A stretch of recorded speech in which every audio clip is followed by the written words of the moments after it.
So, Scott, on that point, is this retribution? What is the point of this if it, in some ways, is performative? Well, I think when it comes to the Bidens, given the family's long history of influence peddling and dealings with shady people overseas, I think cutting them off from national security information is frankly a pretty good idea. That's number one.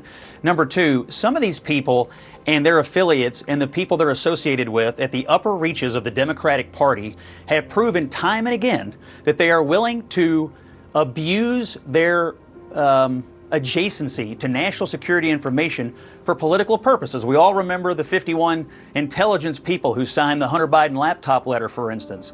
And so I think what Donald Trump is doing is sending a strong message. No longer are people like this who float in and out of government going to be able to abuse their national security access for political purposes. And let me just tell you something. What goes around comes around, because as David just said, they cut off Donald Trump in 2021. You want to play the game? Now you got to play it when you're on the other side of the field.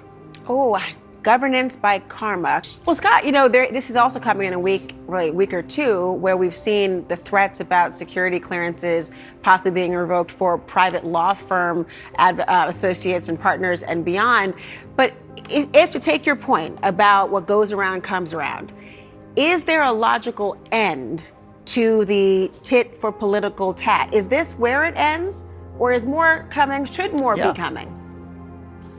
Well, look, it'll come to an end when Democrats who go in and out of government stop abusing their access to and adjacency to national security information for political purposes. I mean, there is no doubt that the top reaches of the Democratic Party have used their adjacency and access to this information, and then the fact that people know they have that access, they use that as credibility to then make political arguments against people they don't like, such as Donald Trump. They use that credibility to try to get the news media to report things that they say, such as the Hunter Biden laptop letter. There is a rational basis, Elliot, for doing this, and it's to put a stop to people using this kind of imprimatur for political reasons. So it'll come to an end when people stop abusing this kind of access. And one more issue, I just think far too many people in Washington have this kind of clearance anyway.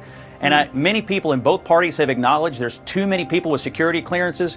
Maybe this will start a conversation about ratcheting down the number of people who have access to this kind of information. This is not Donald Trump attempting to tighten the security apparatus of the United States. He's punishing his opponents, which he's done successfully over his time in the presidency and will continue to. Let's talk about Norm Eisen and Mark Zaid, who are both attorneys, colleagues of ours as well. And they are among the attorneys are on this list of those who have their access revoked. They have been prominent critics